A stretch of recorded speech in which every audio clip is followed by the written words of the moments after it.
Well, as we've been reporting, State Assemblyman Bill Noje won the Republican primary for the 133rd Assembly District last night, despite committing suicide Friday morning. But what happens now? WENY's Cody Carlson spoke with our political analyst to find out the next step in that process. Cody? Yeah, Renata, as strange as it sounds, incumbent Bill Noje beat out challenger Richard Milne in the Republican primary, even though he's not even alive.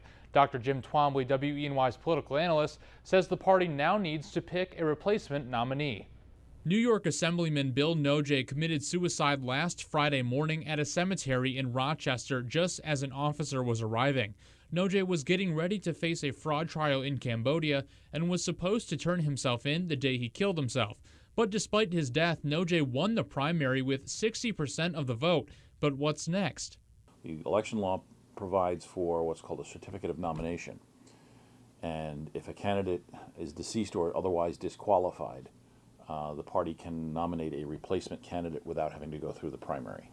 Elmira College political science professor Dr. Twombly believes Noje won the nomination for two reasons. The first is name recognition, where the constituents may have thought it was okay to still vote for him despite his death. And the second? Then there's the sympathy vote. The candidate is getting all of this attention, and for some voters there may be this motivation of the one way I can pay my respects to this deceased person is go and vote for them. Now, although this may be the first time something like this has happened in New York, perhaps the most recent event like this happened in Missouri. Governor Mel Carnahan was running against incumbent Senator John Ashcroft for the U.S. Senate. Carnahan's plane crashed and everyone on board died. Since this happened too close to the election, his name could not be taken off the ballot, and here's what happened. The lieutenant governor became governor, and one of the first things he said was that it was his intention, if the voters elected Carnahan to the Senate, dead Mel Carnahan to the U.S. Senate, he would appoint his wife, Carnahan's wife, to replace Carnahan in the Senate.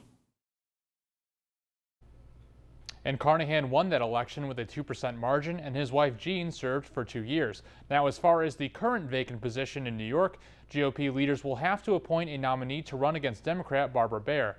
Milne's campaign announced today he is withdrawing his name for consideration for the appointment. In the studio, Cody Carlson, WENY News.